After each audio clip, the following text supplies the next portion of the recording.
Hello and welcome to my kitchen. My name is Sherry and today is Fab 5 Friday. So today we're going to be making some 5-ingredient mini lasagnas. But before I get started, if this is your first time here and you love fun, you love food, and you love 5-ingredient recipes, make sure to hit that subscribe button as well as the notification bell and check the description below for details on how subscribing helps to feed the hungry.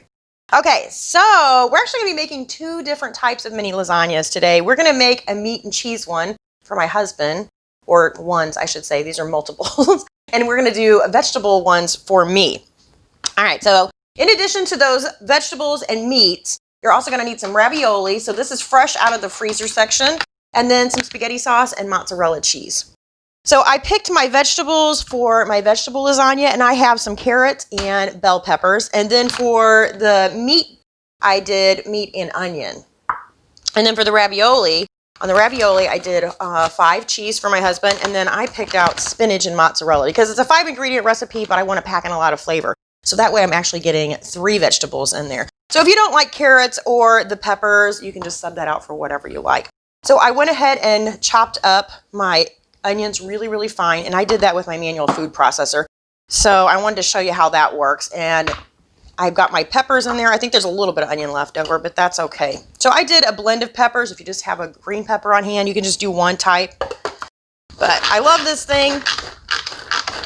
No electricity. It's just 3 pieces. It's the top, the blade, and then the container. And this comes with a lid, so if you have leftovers, you can store it in the fridge.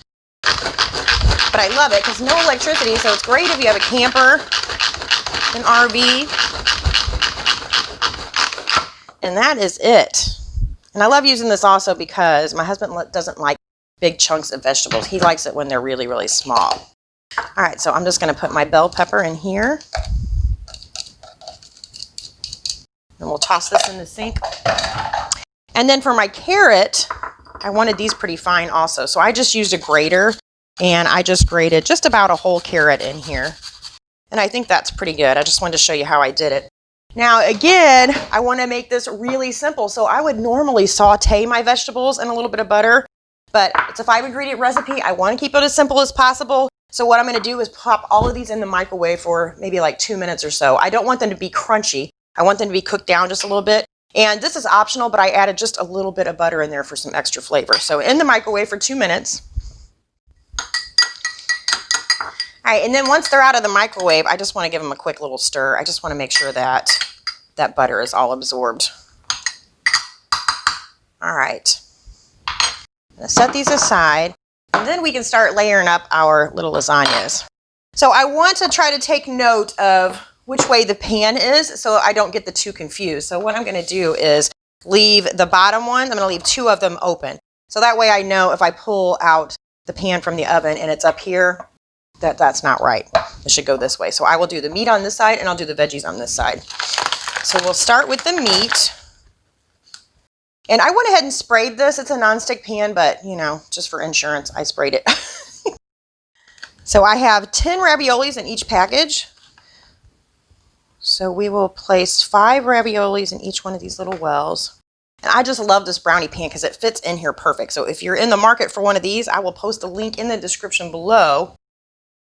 Or you could use a cupcake pan, or you could even just stack all this up in a casserole dish and you can make a casserole out of it. And then on this side, we're going to do our veggie ones.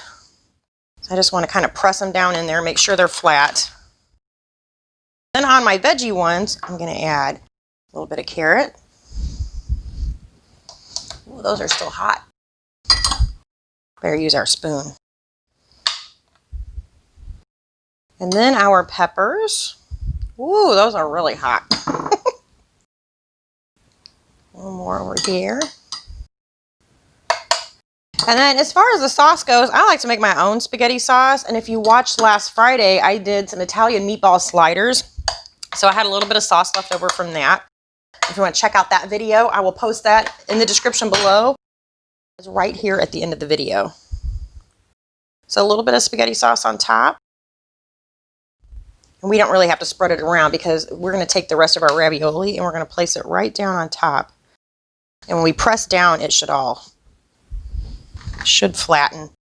There we go. So now I'm going to finish up with the meat ones.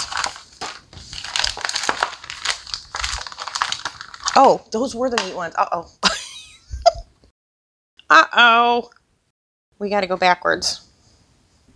Well, it'd be okay if he gets just a little bit of carrot or pepper in there. I should have known because these aren't green. If you look at these, they have like a green color to them.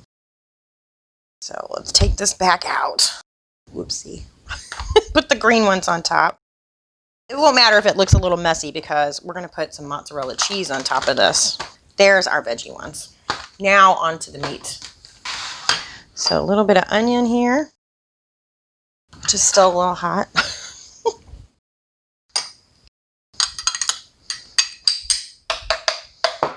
There we go. And then I've got some Italian sausage here. We're just going to sprinkle that over the top. It looks like I have a little bit left for a snack. A little bit of sauce on these. And then now we can use these and put these back on top. And I'm just going to try to tuck the edges in as I go. And then last one here. And then I'm going to cover this with a little bit more sauce. So I'm just going to go and push all the sides in real quick. Make sure this stays. And kind of spread our sauce around a little bit. Oh, I think his are a little bit bigger than mine. That's all right. He eats a little bit more than I do. So I'm just going to finish up using the sauce. I don't want it to go to waste. He got extra filling. I'll use the extra sauce. So these are going to go in the oven, 375 degrees, and I'm going to leave them in there for about 30-35 minutes. And then we'll pull them out and put some cheese on top. All right, our little lasagnas have finished baking. So I went ahead and turned the oven up to 450. And then I'm just going to put a little bit of mozzarella cheese on each one of these. And then we'll toss these back in the oven,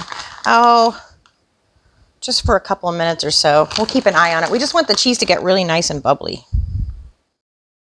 My little lasagnas are done. They've been cooling for just a little bit. I just want to make sure I wasn't going to burn my mouth. And I'm really tempted to try the beef ones or the sausage ones, the meat ones. That's what I really want to try. But I guess we will stick to our vegetable ones that we did here. Glad I sprayed the pan. Look how easy those are coming out of there. Look how cute. Little teeny tiny lasagnas. Let's give it a try. Oh my goodness. I just love it when we make a 5-ingredient recipe and you would just have no idea. I swear if you put this into a casserole, somebody's going to think you spent a lot of time making a big lasagna. They'll never know that there's ravioli in here. Oh my gosh, so good. Packed full of flavor. Yeah, I'm really interested to try those, but I think I'll save those for my son and my husband.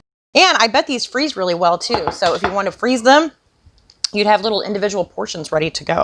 So anyway, I hope you all enjoyed that. I thank you so much for watching. I will see you next time. Bye.